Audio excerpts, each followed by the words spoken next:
Madam काय सांगाल की प्रभाग 3 मध्ये आज नरेंद्र मेहता आमदार यांनी गॅस पाईपलाईनचं उद्घाटन केलेलं आहे, मात्र प्रभागातील कोणत्याही लोकप्रतिनिधींना याची कोणत्याही प्रकारची कल्पना नाही, याबद्दल काय सांगाल? मी एवढंच सांगू शकते की आता इतक्या वर्षानंतर आमदार साहेब आमच्या प्रभागात आलेत, याचा अर्थ निवडणुकीचे वारे वाहायला लागले.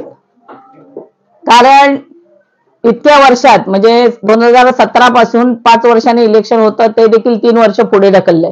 त्यामुळे 5 आणि 3 8 वर्षात इथे कुणाचाही या लोकांचा संबंध नव्हता किंवा येत नव्हते. कुठच्याही इतक्या समस्या होत्या, पण कोणी इथे पाऊल टाकलं नव्हतं.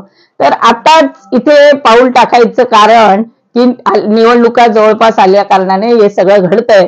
आता बघा, बरीचशी दुकानं ओपन झाली आहेत, निवडणुकीवरती झालेली आहेत आणि निवडणूक झाल्यानंतर ती बंद होणार.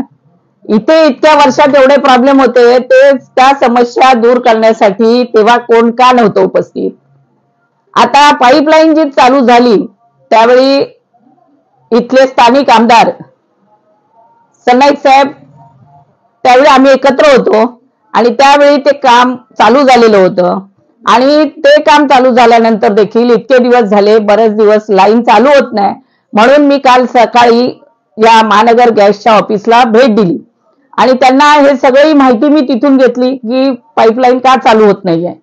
त्यावेळी त्यांनी दिलेली जी उत्तरं होती की बऱ्याचशा काही ठिकाणी लाईन टाकायच्या राहिलेल्या आहेत, मेन लाईन जॉईन करायच्या आहेत, त्यानंतर जो गॅसचा प्रवाह व्यवस्थित होतोय की नाही त्याची ट्रायल घ्यायची आहे आणि त्याच्यासाठी कमीत कमी 1.5 महिना त्यासाठी लागणार आहे.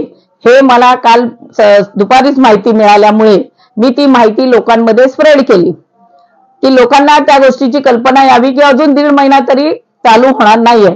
आणि जी यांना पाईपलाईन टाकायची त्याच्यासाठी त्यांनी महानगरपालिकेकडे पण अर्ज केलेला होता महानगर गॅसने. त्याची 2 दिवसात त्यांना परमिशन मिळणार आहे.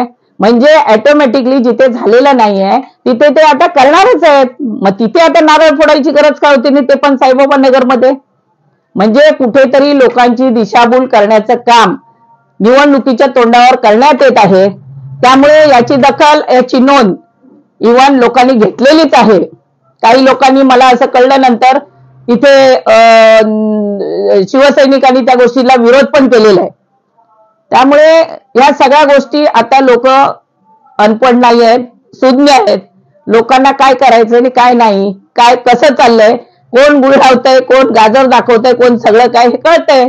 मॅडम, म्हणजे तुम्ही म्हणताय की हा संपूर्ण उद्घाटनाचा घाट हा फक्त आणि फक्त निवडणुकीपुरताच मर्यादित आहे किंवा हा निवडणुकीचा प्रचार करण्याचा प्रयत्न करताय?